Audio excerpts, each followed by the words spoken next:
Hey guys, this is a video I've been wanting to do for a while now because it's a very important topic that almost everyone is misinformed about. And it's which is better, a Roth or a pre-tax account.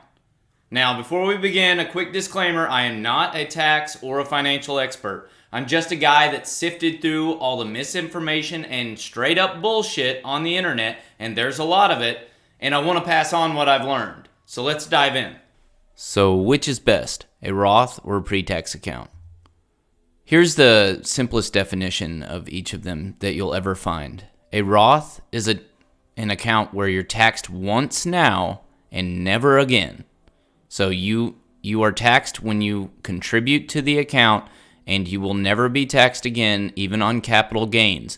You can literally day trade within some Roth accounts. Many of them restrict you against doing that, but if you create your own solo 401k, for instance, like I have, and you create an account at, say, Interactive Brokers like I have, they allow you to day trade within it, and you can even trade with leverage. You can trade futures and things.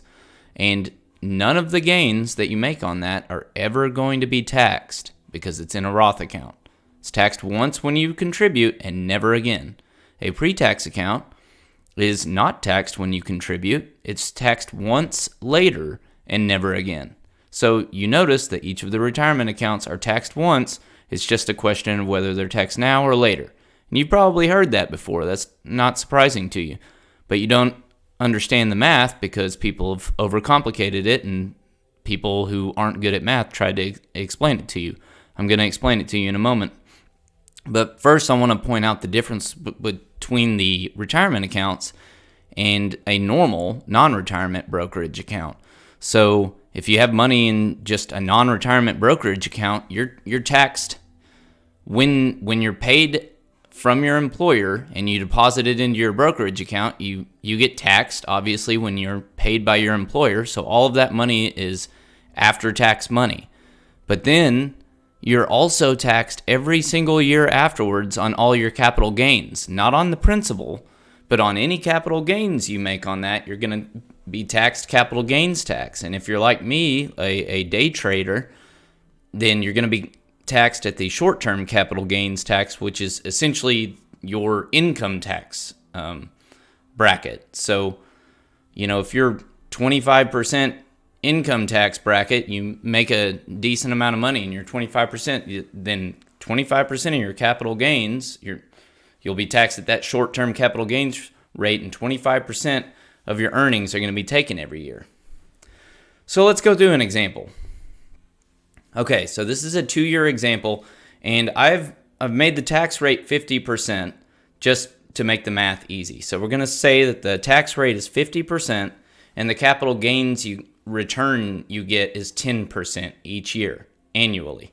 So you trade in the market, and you're maybe not the best trader, but you're not terrible, and you get a steady return of 10% each year. Okay, so a normal account, let's say you contribute $200. Now this is gross income from paid by your employer.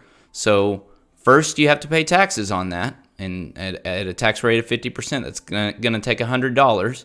So you're left with $100 that you get to deposit into your brokerage account. That's this initial balance is what you get to deposit into the brokerage account.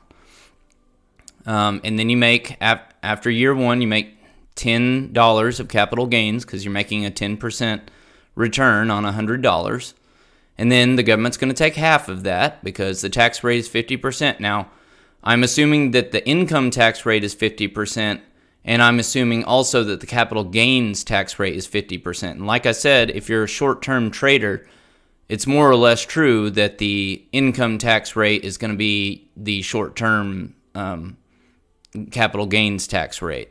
Now, if you're a long-term capital gains, which means you hold things for more than a year, then you'll get the long-term rate, which is lower. I think it might be 15% or something, but I don't really look at that because I'm not a long-term trader. I'm a short-term trader. So, but anyway, so we're assuming that the tax rate is 50% for both income and capital gains, so they'll take $5, and at the end of the year, you'll be left with $105, in that account.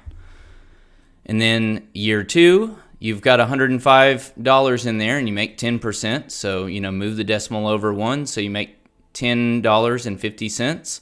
The government's going to take half of that. They'll leave you with the other half. So you add $5.25. So the government took $5.25, but you were left with $5.25. So you'll add $5.25 to the $105, and this is what you have in your account at the end of year 2 after the government takes your capital gains taxes. And then taxes upon withdrawal, there are none in a normal account. But you can see you were taxed.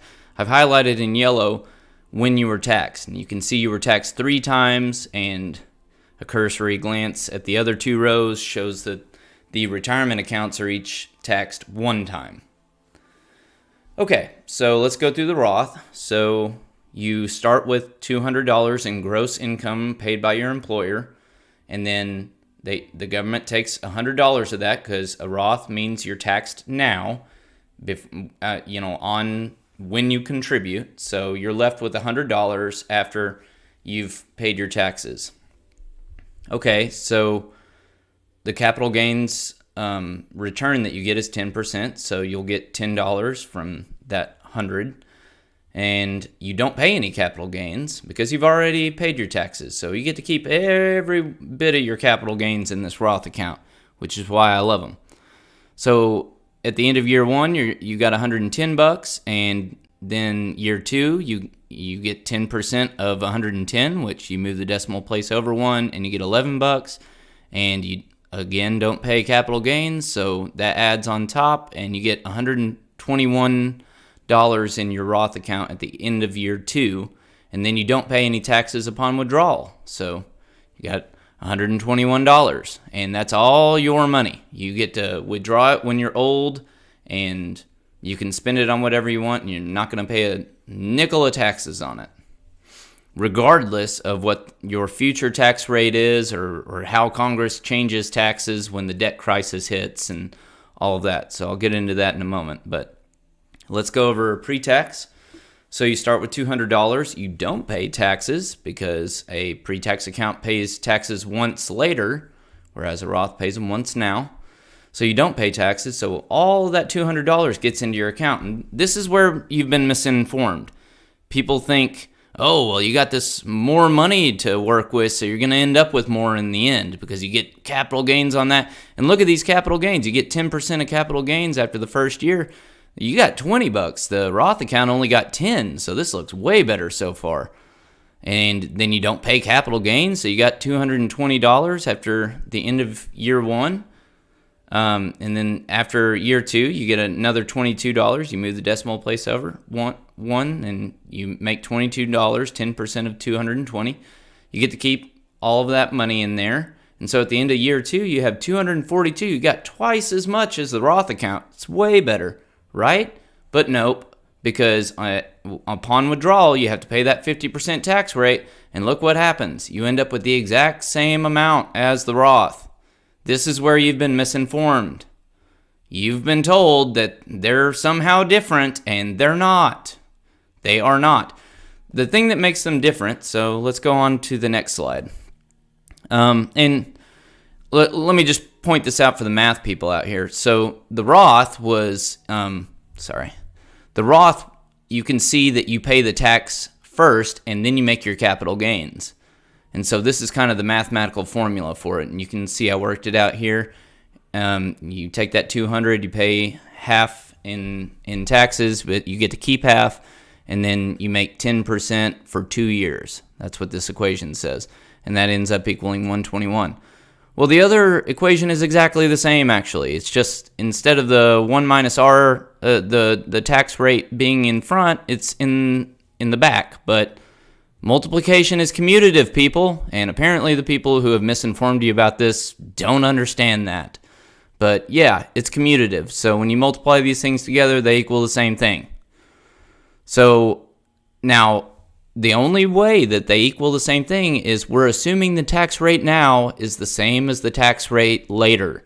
And so that is the important distinction between these things, is when this isn't true, then one becomes better than the other. So why do I prefer a Roth? I expect my future tax rate to be higher than my tax right now. And why do I think that? For two reasons. First of all, I'm an optimistic guy. I think I'm going to be successful in life, so I'm going to have a higher future income. And with our progressive tax system, that means that I'll be at a higher tax rate, in a higher tax bracket. So let's assume that I put all my money in a pre-tax account, and I put a bunch of money in there because I was successful, and I successfully invested it as well. And maybe I'm day trading in there and I'm just killing it. And so later in life, I'm able to make big withdrawals each year from my retirement account, like $500,000 a year or more. Well, in a pre-tax account, if that money's in a pre-tax account, then that money I'm pulling out is going to be considered income, and I'm going to have to pay taxes on that income. So that's going to throw me in a higher income tax bracket than I am right now. And all of that money, so if I'm making $100,000 right now, but I'm pulling $500,000 a year out later, then I'm going to be taxed with all the people making $500,000 a year, which means my tax rate is likely to be higher. The second reason is because I do think we have a debt crisis. This country has been extremely irresponsible with our money. We've been printing a lot of it, growing our debt at astronomical levels, especially since COVID. The COVID spending never came down, even though the pandemic is long over. We are still spending at those astronomical pandemic levels as if we're in the middle of a war.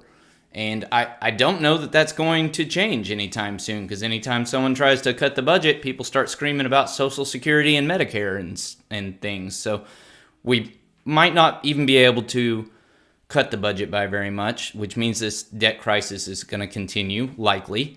There are two schools of thought for how to solve it. The Republicans would like to cut tax rates and grow our way out of it, grow the GDP at 3 or 4% if possible, and grow our way out of it.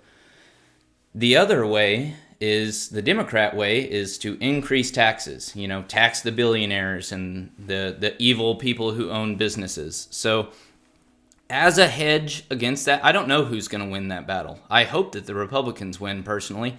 But if the Democrats win, that means higher taxes for everybody, higher taxes in the future.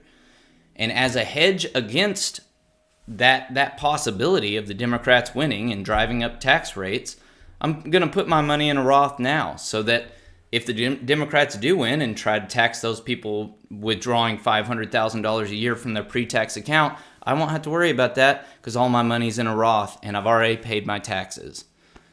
So that's my 2 cents. I'm no expert, but I am all Roth all the way, and there is a lot of misinformation out there on this subject. So I hope that it did clear up some misconceptions that people have, and I'll see you next time. Thanks for watching.